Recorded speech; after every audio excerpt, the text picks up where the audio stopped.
वन्दितु सर्वसिद्धे ध्रुवमचलमनोमङ्गलिम्बते गोचामि समयमाहुण मिनमो सुदकेवलीमणिगम्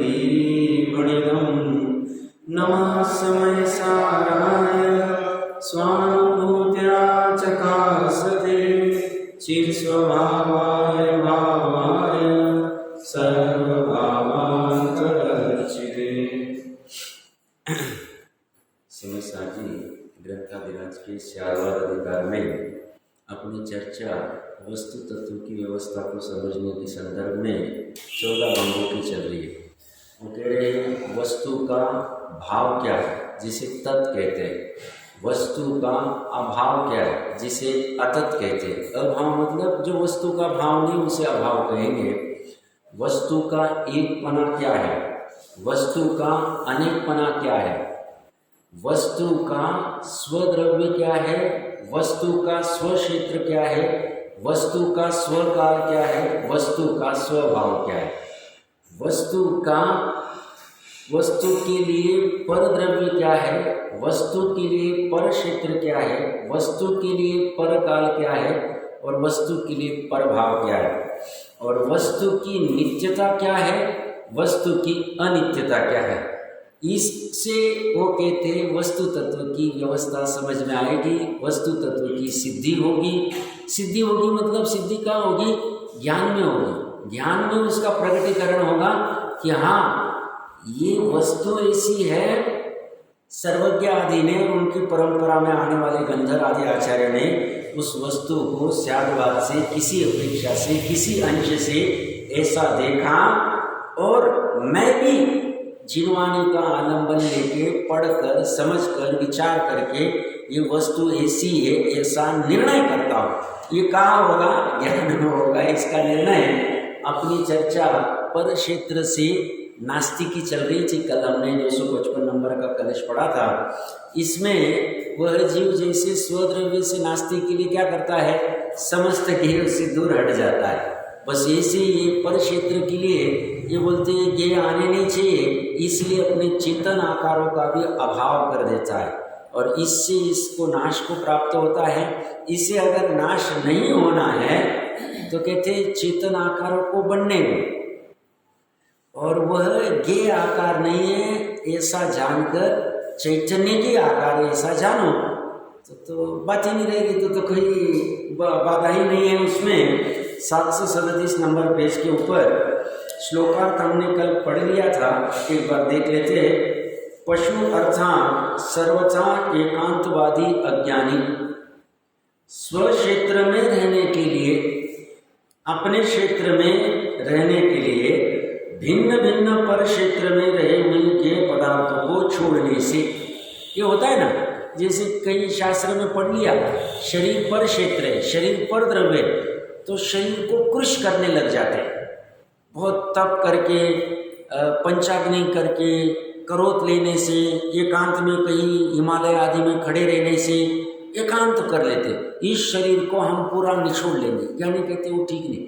भावलिंगी मणिराज भी तप आदि करते, बट वहाँ खींचातानी नहीं है। वहाँ पे उस पर क्षेत्र में कुछ करने के लिए कहीं नहीं कुछ करते, उसे सहज हो जाते हैं। बस अपने परिणामों की देख लेते, कैसी संभाल करनी, परिणाम कैसे पतित नहीं हुए और परिणाम कैसे ऊपर चढ़ जाए, उतना वो भान रखते हैं। तो फर्क ये पड़ जाता है। तो ये क्या करते हैं, पर क्षेत्र में रहे हुए ज्ञेय पदार्थों को छोड़ने से ज्ञेय पदार्थ के साथ चैतन्य के आकारों का भी मनन करता हुआ, अर्थात ज्ञेय पदार्थों के निमित्त से चैतन्य में जो आकार होता है, ज्ञेय पदार्थ निमित्त है, वो कोई बलजोरी कर नहीं रहा है, और ज्ञान की ऐसी उपादान की सामर्थ्य कि वो आकार को बना लेता है। वैसा वो चैतन्य में जो आकार होता है उनको भी छोड़ता वहाँ तुच्छ होकर नाश को प्राप्त होता है, तुच्छ हो जाता है, हीन हो जाता है। मतलब जैसे किसी को कोई वस्तु का डर लगता है ना, तो आंखें बंद कर लेता है। आंखें बंद करने से डर चला नहीं जाएगा। वो कहता है नहीं मुझे ये वस्तु से डर लगता है तो मैं नहीं देखूंगा उसको, मैं वहाँ से हट जाऊंगा। हटना ये कोई सोल्यूशन नहीं, वो डर अंदर उत्पन्न हो रहा है, उसका अभाव कैसे होगा। ऐसे ही चैतन्य आकार को दूर करने के लिए तुम गेय से दूर हो जाओगे वो कोई सोल्यूशन नहीं, वो कोई उसका मार्ग नहीं। तुम्हारे पास तो ऐसी कला आनी चाहिए गेय अपने चतुष्कय में रहे और रहेगी भी, क्योंकि उसका ऐसा स्वभाव है। मेरा ज्ञान अपनी योग्यता से उन गेय आकारों को झलकाए, झलकने दें, बस मैं एक ऐसा काम कर लूँ कि वो गेय आकार अपनत्व रूप से नहीं लूँ, वो पर क्षेत्र है ऐसा मुझे भान बना रहे, वो पर द्रव्य है ऐसा मुझे ज्ञान बना रहे, वो पर काल है ऐसा मुझे श्रद्धान बना रहे, वो पर भाव है ऐसी मुझे प्रतीति होती रहे। बस ऐसा चलता रहे तो क्या फर्क पड़ता है ना दोस्त। अब उनके झलक रहे ज्ञानियों के कहाँ जुड़ रहे, ऐसा कोई जुड़ने की आवश्यकता नहीं उस वस्तु से। ऐसा हो सकता है ज्ञानी कहते हैं हमारा हुआ था, हमने शास्त्र में लिख दिया है, तू उस अनुभव प्रत्यक्ष करके देख। ज्ञान में ऐसा हो सकता है कि नहीं हो सकता, ज्ञान में पॉसिबल है। ज्ञान जानता रहे, ज्ञान देखता रहे और ज्ञान में आकार होते रहे, पर क्षेत्र के, पर भाव के, पर काल के, और ज्ञाता दृष्टा बना रहे, कोई प्रॉब्लम नहीं उसमें, कोई बाधा नहीं, कोई बाधा नहीं। चतुर्थ गुण स्थान में कर सकते, भले ही वहाँ परिणमन जगन्य ज्ञान गुण वाला होगा, 172 विवाचन चाहिए, उसमें बाधा नहीं, पर ऐसा पॉसिबल।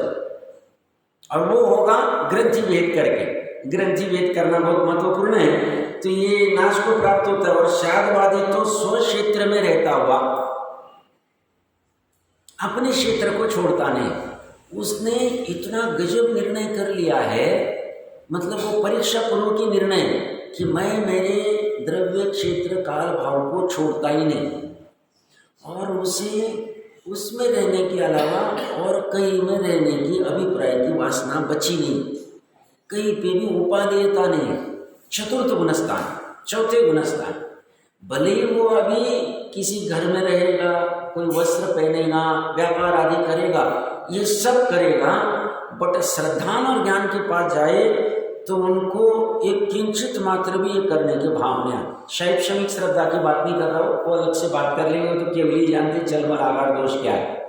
बट औक्षणिक और शैव में तो एक कण मात्र भी कोई मलिनता होती नहीं श्रद्धा में, उस ज्ञान में, सम्यक ज्ञान आदि में। तो ये कह रहे हैं शादवादी तो स्व क्षेत्र में रहता हुआ पर क्षेत्र में अपना नास्तित्व जानता है ही नहीं, तो पर क्षेत्र को ग्रहण करने के लिए अभी हमें आश्चर्य होगा, शलाका पुरुष थे ब्रह्मदत्त चक्रवर्ती, 6 कण जीत लिया और वो तो है पर क्षेत्र भी, बट अभी जो भी हुआ होगा, अभी वर्तमान के ग्रंथ भी बहुत लिमिटेड अवेलेबल है, कथन चलता रहता है, उनकी क्या स्थिति हुई होगी, क्या हुआ होगा, वो समझना पड़ेगा, वो तो केवल ही जानते हैं। बट उनको कैसे वो भाव आए कि और घातकी खंड का क्षेत्र में ग्रहण करूं, आप समझना अच्छे से पर क्षेत्र को। तो कोई कहेगा साहब हम अभी जो भी प्रॉपर्टी में काम करते, इन्वेस्टमेंट करते, नहीं करना, क्या भूमिका अनुसार क्या करना वो देखो तुम्हारा, हमारे उसमें कोई बोलना नहीं। श्रद्धान में क्या होना चाहिए, ज्ञान में क्या होना चाहिए, जो बहुत महत्वपूर्ण है, क्योंकि श्रद्धा ज्ञान चारित्र, चारित्र की कमजोरी रहेगी, निचली भूमिका में नहीं हो सकती मुनिराज जैसी, भावलिंगी मुनिराज जैसी। बट चतुर्थ गुण स्थान में रहते हुए भी श्रद्धा में कैसी निर्मलता बनी रहे, और कैसे हम ऊपर क्षेत्र को ग्रहण, मतलब लौकिक अपेक्षा से उसमें इन्वेस्टमेंट कर दी, वो परचेज कर लिया, फिर भी उस पर क्षेत्र में अपनत्व न होवे, कर्तृत्व न होवे, ममत्व न होवे, भोक्तृत्व न होवे, वो कैसे कर सकते, वो देखना चाहिए, वो देखने की आवश्यकता है। वो कला अध्यात्म की कला है, 72 कलाओं में से शिरमौर कला, ये आनी ही चाहिए आनी, और वो ज्ञान में अशक्य नहीं है। तो यहाँ में पर क्षेत्र में अपना नास्तित्व जानता हुआ, तो इसे अभी ये संतोष वृत्ति आ जाती है श्रद्धा के लेवल, इसलिए उसको बहुत हाय हाय करके बहुत बाहर कुछ काम करने की इच्छा ही नहीं होती। उसे पता है मैं पर क्षेत्र से बाहर जा ही नहीं सकता, पर क्षेत्र में मेरा नास्तित्व है, स्व क्षेत्र में मेरा अस्तित्व है, और स्वद्रव्य में मेरा पूरा काम हो रहा है। मेरा जीवन मेरे जीवत्व से, मेरी सत्ता, मेरा अस्तित्व मेरे अपने से, मेरा वस्तुत्व, मेरा द्रव्यत्व, मेरा ज्ञान, मेरी श्रद्धा, मेरा चारित्र, मेरा सब अंदर से आ रहा है। मेरा रसगंध वर्ण मेरे अंदर से आ रहा है, बाहर से नहीं आ रहा है। अब समझना अच्छे से, हमें लगेगा साहब हमने इसको पेंट किया था ब्लैक, ये तो पहले अलग था। अरे भैया वो पेंट का ब्लैक पना तुमने थोड़ी दिया है उसको। अब समझना, पुद्गल में भी रसगंध वर्ण अपना स्वयं का है, जीव में भी ज्ञान दर्शन चारित्र अस्तित्व वस्तु तो अपना स्वयं का है, पर से कुछ नहीं। तो उसे फिर पर क्षेत्र में जाने की इतनी अनंतानुबंधी की कषाय होगी नहीं, होती ही नहीं, होनी नहीं चाहिए, होगी नहीं, ये मैं कह रहा हूँ, समझना अच्छे से। तो यहाँ पे पर क्षेत्र में अपना नास्तित्व जानता हुआ, पर क्षेत्र में रहे हुए ज्ञेय पदार्थ को छोड़ता हुआ भी, ज्ञेय पदार्थ को कहाँ छोड़ रहा है? श्रद्धा ज्ञान में। बाहर तो छूटे हुई, बाहर हम इसको स्पर्श कर ही नहीं रहे। निश्चय का कथन कर रहा हूं, व्यवहार से कहने में आएगा, व्यवहार कहने में और तो उपचार का है। किसी में किसी का आरोप करते, दो द्रव्य के बीच में संबंध स्थापित करना ही व्यवहार का काम है। तो बोलते स्पर्श किया क्या? हाँ किया। स्पर्श नहीं किया? हाँ नहीं किया। पहले हाँ क्यों कहा? व्यवहार नहीं सीखा। नहीं क्यों कहा? निश्चय नहीं सीखा। हम नहीं लगाएंगे, हम शादवादी। अस्खलित निराबाध शासन किसका? सर्वज्ञ और वितरागियों का। कैसा? एक शासन, उसमें अनेकता नहीं, वो बराबर एक ही लेवल पे। अनंत तीर्थंकरों का एक ही शासन चला। अनंत तीर्थंकर का शासन एक क्यों चला? क्योंकि सभी तीर्थंकर, सभी सर्वज्ञ वस्तु स्वरूप की बात करते हैं, और वस्तु स्वरूप एक जैसा। एक जैसा मतलब उत्पाद भी एक जैसा चल रहा है अनादिकाल से, व्यय भी एक जैसा चल रहा है, और ध्रुवता भी एक जैसी चल रही है, सतपना भी एक जैसा चल रहा है, उसमें कोई फर्क नहीं पड़ता। क्या चल रही चर्चा? तो एक जैसी बात करते, जैसा है वैसा बता देते, उसमें कोई बाधा नहीं चलती है। तो यहाँ पे कह रहे हैं पर क्षेत्र में अपना नास्तित्व जानता हुआ, ज्ञेय पदार्थ को छोड़ता हुआ भी। श्रद्धा ज्ञान से छोड़ना जरूरी, वचनों से छोड़ के फायदा नहीं। उल्टा वचनों से ऐसी गप्पे लगाते हैं, वो तो कैसा भ्रम हो जाता है कि हम बहुत धर्मी हो गए। बोलने में ज्यादा नहीं लगा, वो चीजों की गड़बड़ हो जाती है। पढ़ लेते हैं, याद रह जाता है, बोलने लग जाते हैं, और उनको ऐसा लगता है कि ये बोलने लग गए मतलब हमने ऐसा मान लिया। बोलना अलग है, मानना अलग है। बोलना शब्द वर्गना की, पुद्गल की, पर द्रव्य की, जड़ की पर्याय, और मानना जीव की अपनी श्रद्धा की पर्याय। में मानना महत्वपूर्ण क्यों है? जानने में सब आ रहा है ना, ऐसे हम बराबर ऐसे मान रहे हैं, बट जब तक मानना सम्यक नहीं होता है, जानना सम्यक नहीं कहा जाता। 11 अंग वाला जान रहा है बट मान नहीं रहा है, तो उसको मिथ्या ज्ञानी कहा। इसलिए मानना और प्रतीति की बहुत महत्वता है, और वो प्रतीति की यहाँ पे ज्ञेय पदार्थ को छोड़ता हुआ भी वह पर पदार्थों में से, दूसरे पदार्थ में से चैतन्य के आकारों को खींचता है। ज्ञेय के आकार को नहीं खींचता है, वो उसमें भी चेतनपना ही देखता है, चेतनपने का ही अनुभव करता है, और बस जानता रहता है और देखता है क्या हो रहा है, बस कुछ नहीं करता। मतलब अभी जैसे अनंत सिद्ध जो है, अनंत सिद्ध अनंत संख्यात है, उनके ज्ञान में पर क्षेत्र झलक रहा है, ज्ञेय झलक रहे, उनका क्षेत्र भी झलक रहा है, उनका द्रव्य, उनके अनंत गुण, उनके अनंत पर्याय, तीनों काल की, और उनके अविभाग प्रतिच्छेद, एक एक समय के अविभाग प्रतिच्छेद कल्पना नहीं कर सकते हम। मतलब कितना गजब ज्ञान का पर्याय, परिणमन। क्या कह रहा हूँ मैं? एक परमाणु के, एक परमाणु, एक प्रदेशी, उसमें अनंती गुण, उन अनंती गुणों को जानते हैं, उनकी एक समय की अनंती पर्याय, ऐसी भूतकाल की अनंत अनंत पर्याय, भविष्यकाल भूतकाल से अनंत गुना है, उसकी अनंत अनंत पर्याय, एक समय की एक पर्याय की संख्यात असंख्यात अनंत अविभाज्य प्रतिच्छेद होते, वृद्धि हानि आने वाले षट गुणे हानि वृद्धि में देख लेना चाहिए उस शक्ति के अंश। ऐसे एक समय के अनंती पर्याय के, ऐसे भूतकाल के, ऐसे एक परमाणु के, ऐसे एक जीव के साथ शरीर में, कार्बन शरीर और औदारिक शरीर, तेजस शरीर में अनंत अनंत परमाणु है।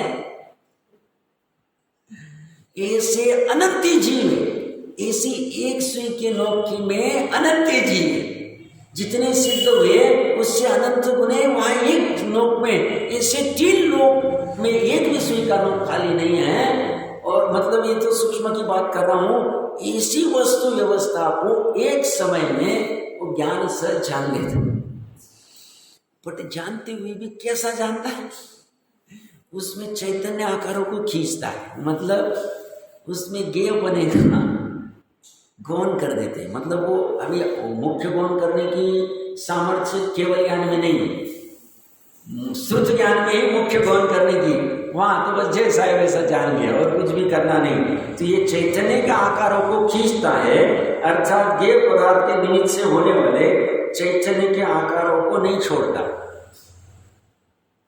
गेय को छोड़ देता। गेय को छोड़ देता मतलब गेय में से अपनत्व ममत्व छोड़ देता है, गेय की उपाधि बुद्धि, गेय के संदर्भ का राग छोड़ देता।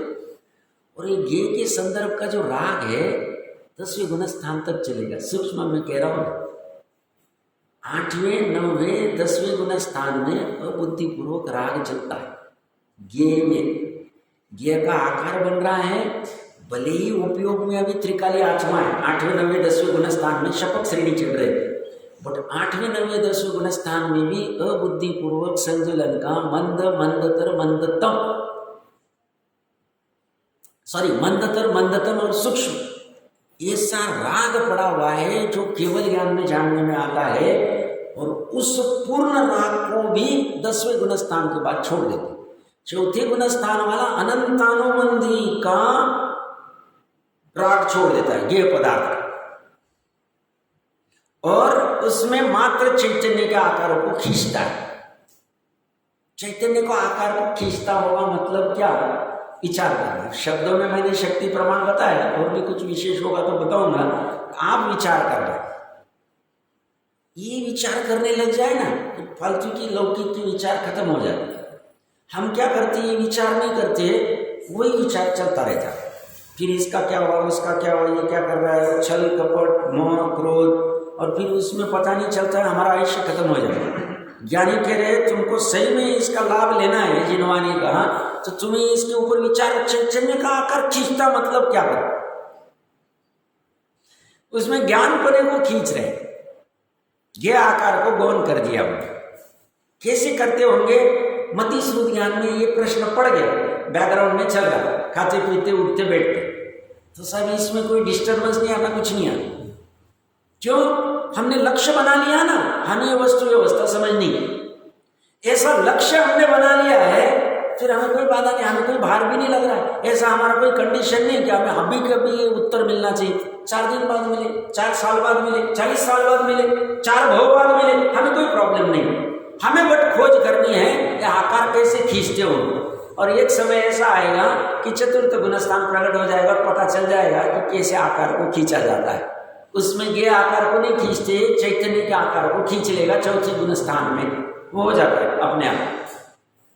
तो इसलिए कहते ना, अनंत पूर्वक क्षणवर्ती पर्याय का जो उपादान है ये पुरुषार्थ करता रहता है। त्रिकाली उपादान तो अनादिकाल से, तत्समय की योग्यता वाला उपादान तो जिस समय सम्यक दर्शन की पर्याय प्रकट होगी उस समय में। अब ये बीच का जो पड़ाव है अनंतर पूर्वक क्षणवर्ती पर्याय वाला, ये पूरी परंपरा से इतनी उसने भावना की, ये सब समझने की, प्रयोजनभूत का निर्णय करने की, उसका फल क्या मिला? तो तत्समय की योग्यता में सम्यक दर्शन सम्यक ज्ञान हो गया, और अर्धपुतल परावर्तन में मोक्ष हो गया, बस हो गया, काम हो गया, बस अभी भी कुछ नहीं चाहिए। क्या कह रहे हैं?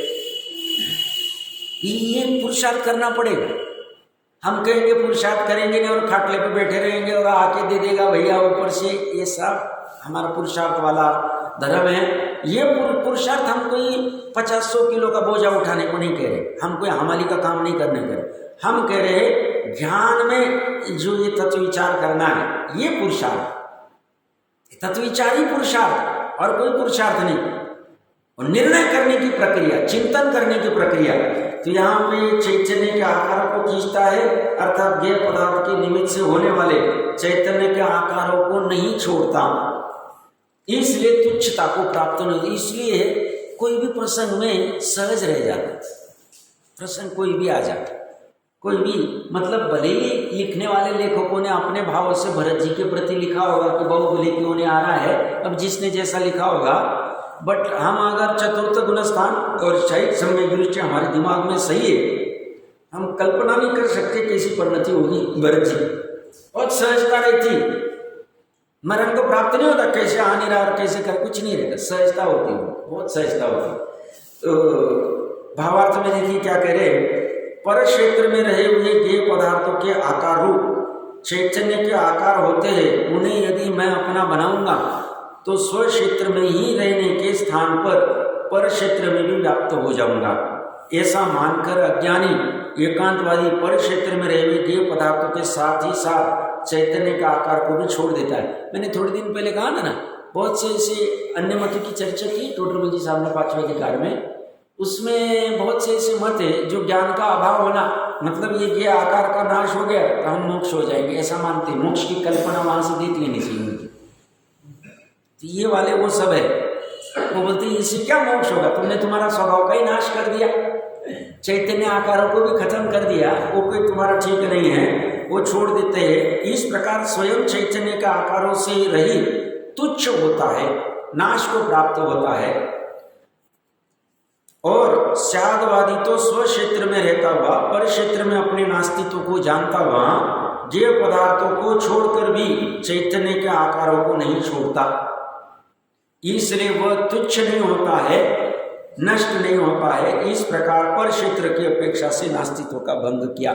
स्व क्षेत्र और पर क्षेत्र के संदर्भ में 10 घाता सर्वशुद्ध ज्ञान अधिकार में हमने देखी थी।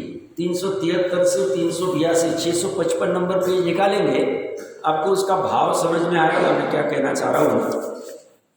देखिए यहाँ पे 373 से 382 सॉरी, उसमें गाथार्थ में सिर्फ 2-4 लाइन पढ़ता हूँ, आपको समझ में आ जाएगा। देखिए वो क्या करे, बहुत प्रकार की निंदा के और स्तुति के वचन रूप शब्द वर्गना की बात करें। जो पर गेय है वे में पुद्गल परिणमित होते हैं, उन्हें सुनकर अज्ञानी जी मुझसे का ऐसा मानकर रोष और संतोष करता है, अर्थात क्रोध करता है और प्रसन्न होता है।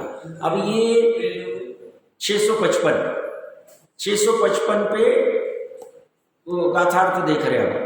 तो ये सब पर क्षेत्र में चल रहा है, निंदा स्तुति के वचन। पुद्गल द्रव्य शब्द रूप से परिणमित हुआ, गेय है पुद्गल द्रव्य, पर गेय है और शब्द रूप परिणमित हुआ है पर क्षेत्र में। उसका गुण यदि तुझसे अन्य है तो हे अज्ञानी जीव, तुझसे कुछ भी नहीं कहा, तू अज्ञानी होता हुआ क्यों रोष करता है। अशुभ अथवा शुभ शब्द तुझसे यह नहीं कहता है कि तू मुझसे सुन, मतलब तू मेरे क्षेत्र में आ जा सुनने के लिए। और आत्मा भी अपने स्थान से च्युत होकर स्रोत इंद्रिय के विषय में आए हुए शब्द को करने के लिए जानने को नहीं जाता। नहीं जाता मतलब पर क्षेत्र में जाता नहीं। हमने 354वें श्लोक में क्या देखा था, ये बाहर गिर जाता, बाहर पड़ता, ये कह रहे तो अज्ञानी हो रहा है। शब्द वर्णना ना तुम्हें कह रहे कि तुम हमारे पास आओ, हमारे क्षेत्र में आओ, ना वो अपने क्षेत्र में आ रहे, दोनों अपने अपने क्षेत्र में। तो तू क्यों रोष करता है या संतुष्ट होता है वचन सुन के। वचन की प्रक्रिया चल रही है। ऐसे उन्होंने पूरा 10 गाथा में रसगंध वर्ण सब में लगाया। 2-3 लाइन और पढ़ लेते हैं। अशुभ अथवा शुभ रूप मतलब मुख्यतः से वर्ण की बात कर रहे हैं। तुझसे यह नहीं कहता कि तू मुझे देख।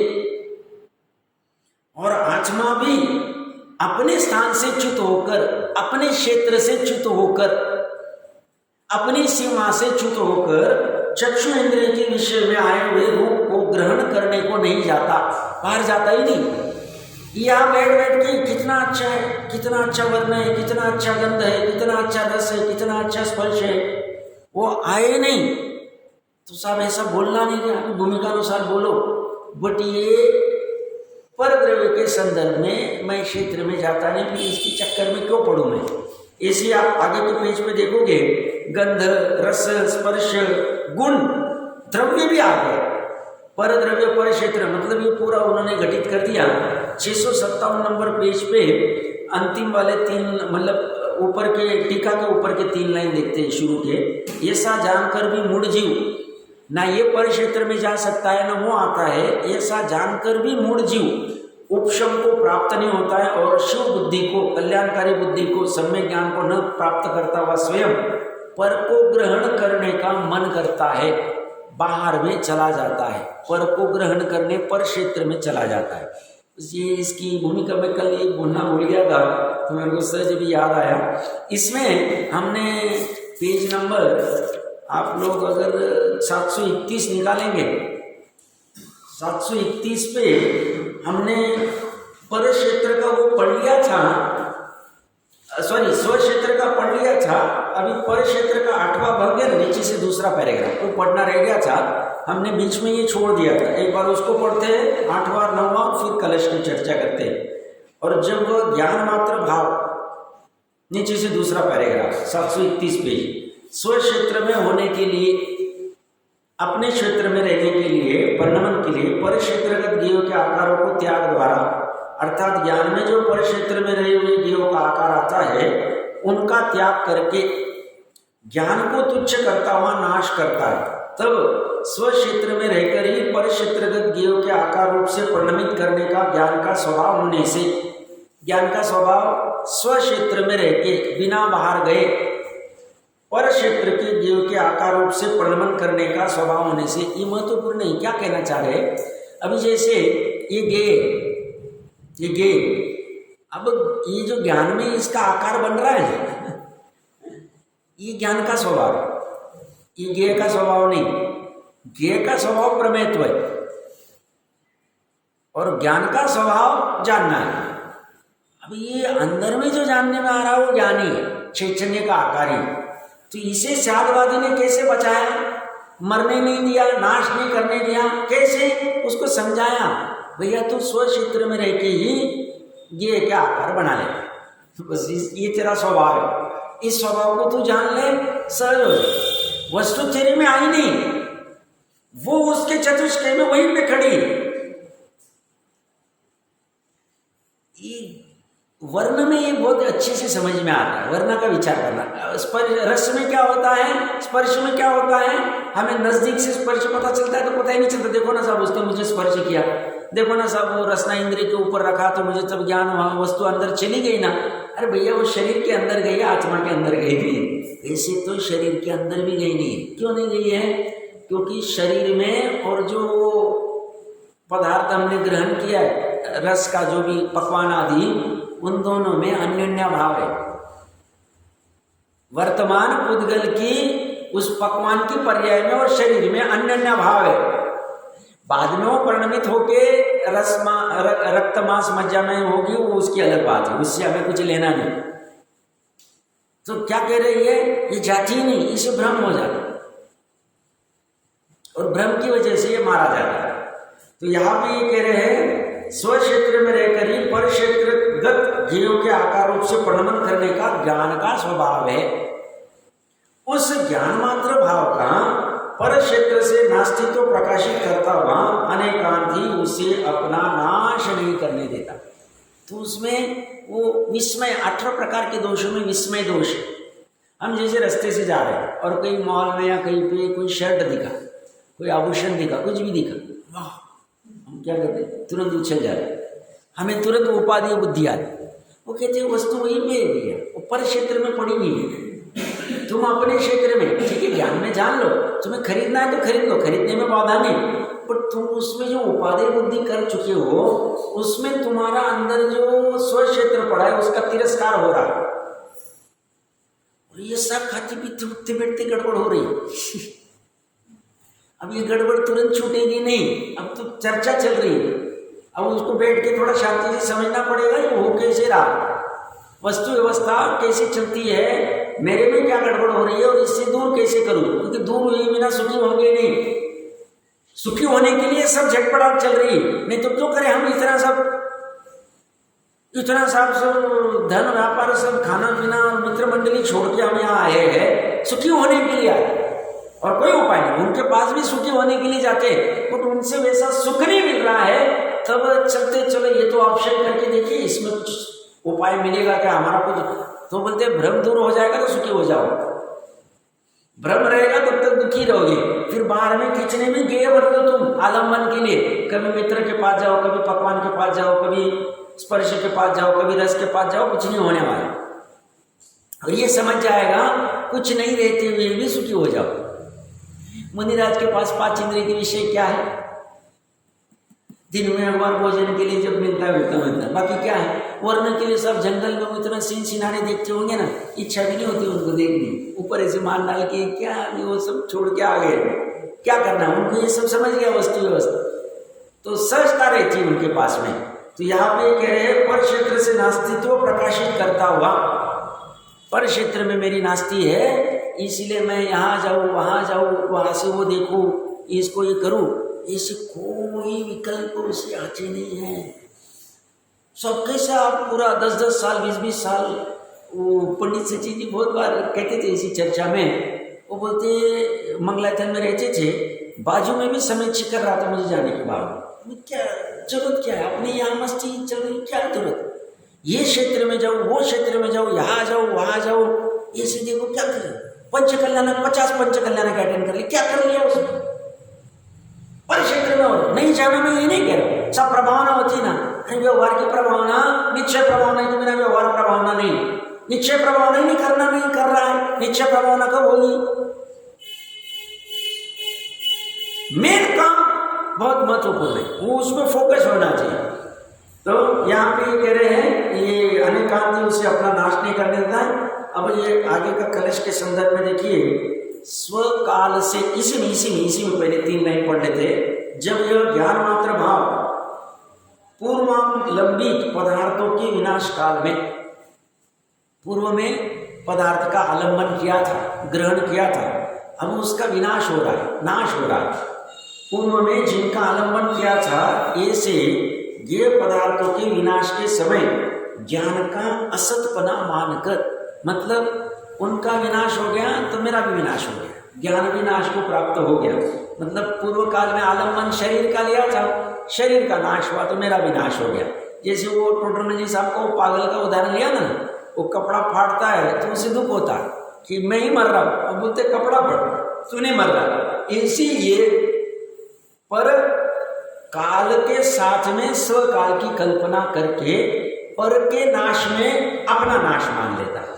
तो ये ज्ञान का असतपना मानकर अंगीकार करके नाश को प्राप्त होता है, तब उस ज्ञान मात्र भाव का स्वकाल से, ज्ञान के काल से सतपना प्रकाशित करता हुआ अनेकांती उसे जिलाता है, नष्ट नहीं होते देता है। 738 नंबर पेज के ऊपर जो अपना 256वां कलश है, एक बार पाठ करते, अपनी सिंपली रखते देखिए, पूर्वालंबित बोध्य नाश समये ज्ञानस्य नाशमिदं सिदतेव न किंचनापि कलयन्नत्यंत तुच्छ पशु अस्तित्वं निजकालतोस्य कलयन साद्वादवेदी पुनः पूर्णस्तिष्ठति बाह्यवस्तुषु मूर्भूत्वा विनश्यस्वती। अब 90 भंग का कलश रूप काव्य कहते हैं। पशु अर्थात सर्वथा एकांतवादी अज्ञानी। इनका अमृतचंद्र आचार्य देव का पेशेंस गजब है। 2-4 बार देखा ना, एक जगह पे उन्होंने 30 कलश लिख दिए थे। ये अभी हमने मोक्ष अधिकार में, या मोक्ष अधिकारी होगा या सर्वशुद्ध भूतकाल सब विशुद्ध ज्ञान है, भूतकाल वर्तमान और भविष्य काल के 49 भंग और 148 प्रकृतियाँ लिखे गए। यहाँ पे भी पशु 14 कलश लिख दिए उन्होंने, संक्षेप में कह दिया। फिर मध्यम रुचि वाला जो हमने हमें पढ़ा वो कह दिया, अब विस्तार रुचि वाले के 14 कलश लगा दिए। मतलब गजब करना चाहिए अपने ऊपर, उनकी समझ में आना चाहिए, उसके लिए वही चर्चा को बार बार दोहराना, ये आगम अध्यात्म में अच्छा माना। अध्यात्म में गुटाई की जाती है, समझना चाहिए, इसे कोई मतलब बुरा नहीं मानना चाहिए। पशु अर्थात सर्वथा एकांतवादी अज्ञानी, पूर्व आलंबित बोध्य नाश समय ज्ञानस्य नाशम विदन, पूर्वालंबित ज्ञेय पदार्थों के नाश के समय ज्ञान का भी नाश जानता हुआ, न किंचन अपि कलयन, और इस प्रकार ज्ञान को कुछ भी वस्तु न जानता हुआ, अर्थात ज्ञान वस्तु का अस्तित्व ही नहीं मानता हुआ, अत्यंत तुच्छ होता हुआ सीदति एव नाश को प्राप्त होता ही है। स्याद्वाद वेदी पुनः, और स्याद्वाद का ज्ञाता तो अस्य निज कालतः अस्तित्वम कलयन, आत्मा का निज काल से अस्तित्व जानता हुआ, बाह्य वस्तुषु मुहुः भूत्वा विनश्यसु अपि, बाह्य वस्तुएं बारंबार होकर नाश को प्राप्त होती है फिर भी स्वयं पूर्ण तिष्ठति, स्वयं पूर्ण रहता है। मतलब पर द्रव्य से पर काल से वो अपना, अभी इसमें काल में क्या किया है, भाव अपेक्षा से, सॉरी काल में वस्तु की अवस्था की चर्चा की, वस्तु की अवस्था की, और द्रव्य में, क्षेत्र में और भाव में भाव की अवस्था की चर्चा की। अब काल में सरल उदाहरण में समझना है, जैसे आईना है, आईने में बाहर में अग्नि जलाई है, अग्नि जलाई है, आईने में झलक रही और फिर अग्नि बुझ गई। आईने में क्या प्रॉब्लम है?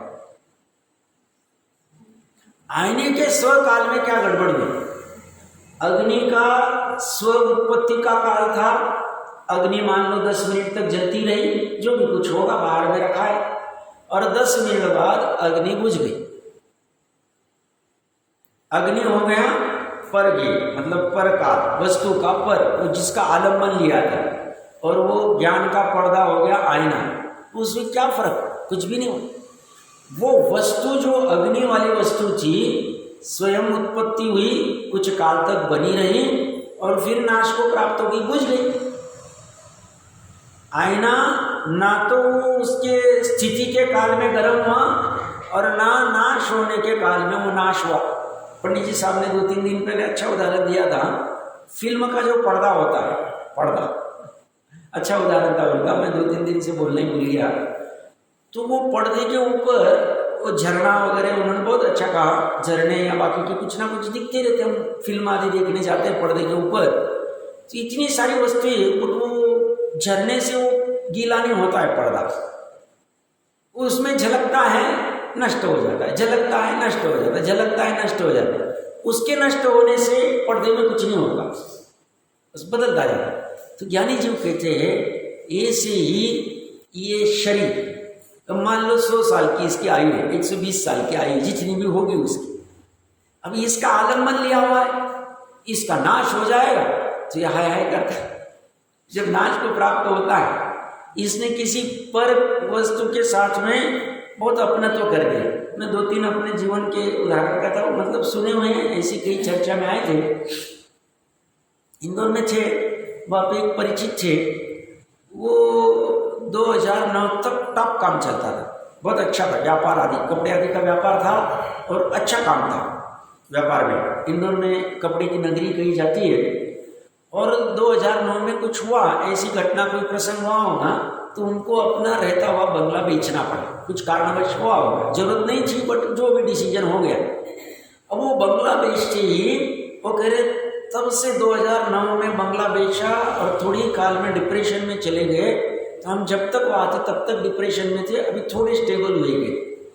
उस बंगले का नाश हो गया, मतलब मैं उस बंगले का मालिक था, बंगला चला गया मेरे से, नाश, दुकान पे जाना बंद, दुकान बंद हो गई, घर पे रह रहे थे, फिर कुछ परिस्थिति सब विकट होती गई। प्रकरण कहाँ से ले रहे? वो गे था, वो गे का नाश हो गया। बंगला तो वैसा का वैसा है, बट मेरा उसमें नहीं रहा, अब दूसरा कोई मालिक बन गया, तो मेरे से छूट गया, ये दुखी। हम बहुत सी घटना कहते हैं, किसी का बच्चा काल कर गया, भाई काल कर गया, कोई भी काल कर गए थे, तो उनका जो परिचित है उसका भी आधे घंटे में, 2 घंटे में, 1 दिन में, 2 दिन में वो भी काल कर गए सब। उनकी अर्थी शांति होती वो भी करी, क्यों? उतना इतना जुड़ान था कि वो नाश हो गया तो मेरा कैसा होगा, तो मेरा कैसा होगा, खत्म है। बोलते ये नाश को प्राप्त हो रहा है, भेद ज्ञान नहीं, तो सब दूसरे के साथ राग करना चाहिए। वो इतना हमारे साथ अच्छे रहते थे, हमारा भाई था, हमारा पुत्र था, हमारे पति थे, हमारी पत्नी थी, जो भी कोई होगा, वो कह रहे ठीक है, वो राग कर रहे, तुम भी राग कर रहे, राग तो दुख का ही कारण है। अब तुम्हें अनंतानुबंधी का राग नहीं करना चाहिए। गृहस्थी में रहते हो, प्रत्याख्यान का राग करो ना, हमें क्या बात है। तुमने उसके साथ में अपनत्व वाला अनंतानुबंधी का किया, तो उसका नाश हुआ, तुम्हें लगा मेरा ही नाश हो गया, तुम्हारा स्व काल का तुमने अभाव कर दिया। इसमें बहुत परेशान हो जाते हैं जी, ये मतलब खत्म हो गया सब कुछ। देखिए आप इस श्लोकार्थ में क्या कह रहे हैं, हमने पढ़ लिया था, पशु अर्थात सर्वार्थ एकांतवादी अज्ञानी पूर्व अवलंबित ज्ञेय पदार्थों के नाश के समय ज्ञान का भी नाश जानता है, मतलब आत्मा का भी नाश या, और इस प्रकार ज्ञान को कुछ भी वस्तु न जानता हुआ, अर्थात ज्ञान वस्तु का अस्तित्व ही नहीं मानता, मतलब आत्मा की सत्ता ही नहीं, वो मरा तो मैं मरा। इसलिए टोडरमल जी साहब कहते ना, ये बावला है। एक कवि तो कहता है पुत्र रहा तो मैं रहूंगा, पुत्र नहीं तो मैं नहीं। कभी रहा, ये रहा, मेरा यश रहा, मेरा नाम रहा तो मैं रहूंगा, मेरा यश नहीं तो मैं कुछ भी नहीं।